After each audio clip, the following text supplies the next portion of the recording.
Il s'est ouvert depuis le 31 août à Abidjan, le CIBVAO, le Salon international bétail-viande de l'Afrique de l'Ouest.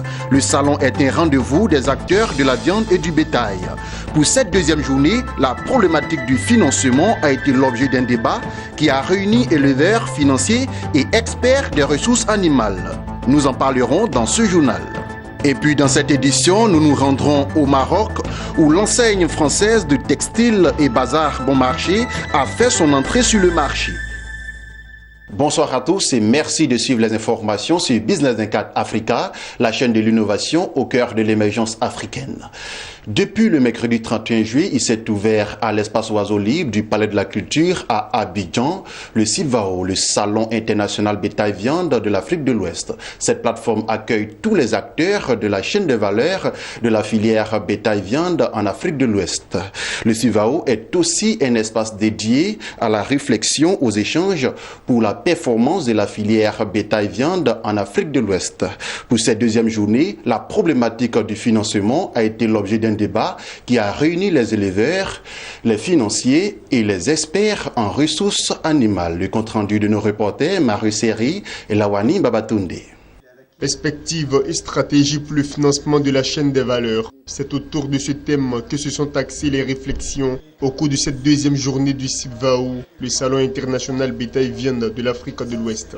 Parallèlement à la présentation et à l'exposition de produits et services de l'élevage, les acteurs de la chaîne des valeurs de la filière bétail-viande ont trouvé du temps pour débattre des maux qui minent leur secteur.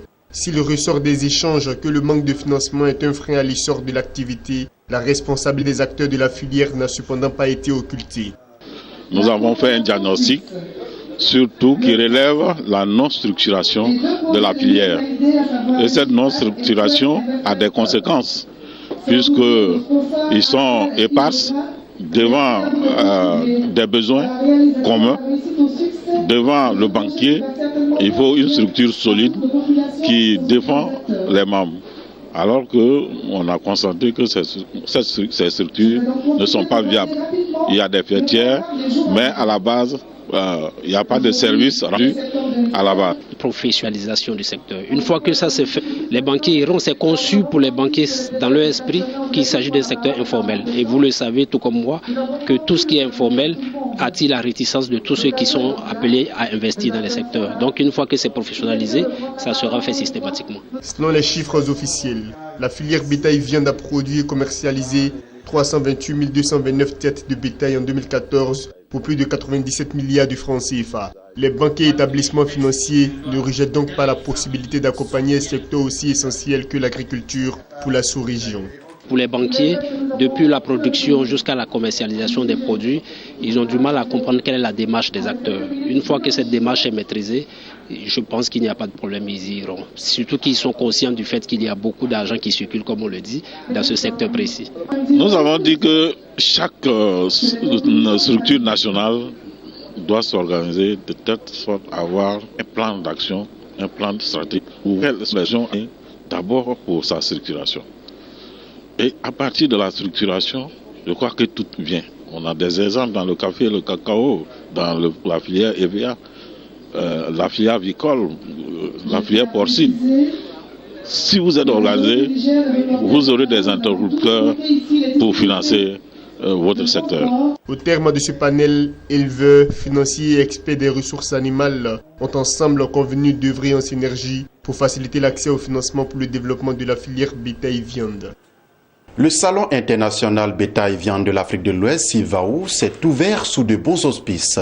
Dégustation de viande, ambiance de fête, prestations artistiques et humoristiques ont meublé ce rendez-vous des acteurs de la filière bétail-viande. Le public y a fait le déplacement pour se régaler. Et vous le verrez, les Ivoiriens raffolent de la viande. Mondesi Nascimento Odifini.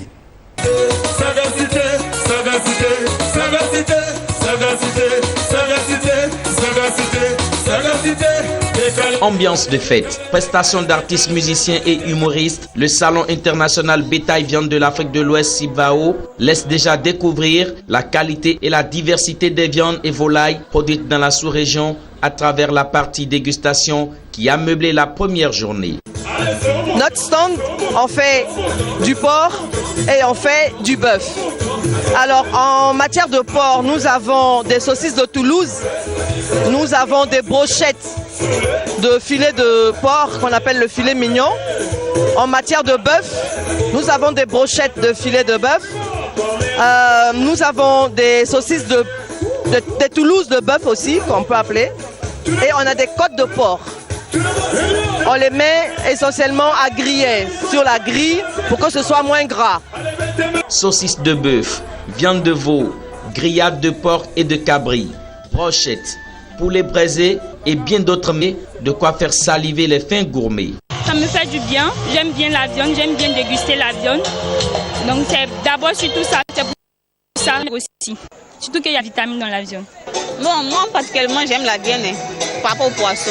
Voilà, j'aime la viande parce que il y a plus de protéines dedans. Voilà, je consomme plus la viande. J'ai eu l'occasion de goûter aux viandes du porc, viande du mouton et puis sauce de bœuf. Excellent. C'était des mets succulents. Tout est prêt pour non seulement tenir des assises sur le secteur de la production bétail-viande, mais aussi pour organiser autour des barbecues l'Avent Tabaski, la fête de l'Aïd el-Kébir ou fête du mouton. En bref et en images, nous poursuivons ce journal et nous nous rendons au Nigeria où les glissements de terrain et le mauvais état des routes pourraient retarder significativement la fourniture du réseau électrique par le barrage de Mambila de ses 3050 MW de capacité selon Économique Confidentiel. D'après les sources du média, des investisseurs étrangers en tournée avec les autorités nationales de l'État de Taraba abritant l'infrastructure ont refusé de se rendre sur le site à cause du mauvais état des voies. Terminons avec cette information et c'est au Maroc où l'enseigne française de textile et Bon Bazar Marché Tati a annoncé sur sa page Facebook son entrée sur le marché à partir du 2 septembre dans la ville de Casablanca. Avec cette ouverture, la marque française confirme son programme d'expansion en Afrique annoncé au milieu de l'année en cours. Après s'être implantée à Alger, elle a en effet récemment ouvert ses portes à Tunis et compte prochainement mettre le cap sur la Côte d'Ivoire, le Cameroun, le Sénégal et la Guinée équatoriale. C'est ici que nous refermons ce journal. Merci de nous avoir suivis. L'information continue sur la chaîne de l'innovation au cœur de l'émergence africaine, Business 24 Africa.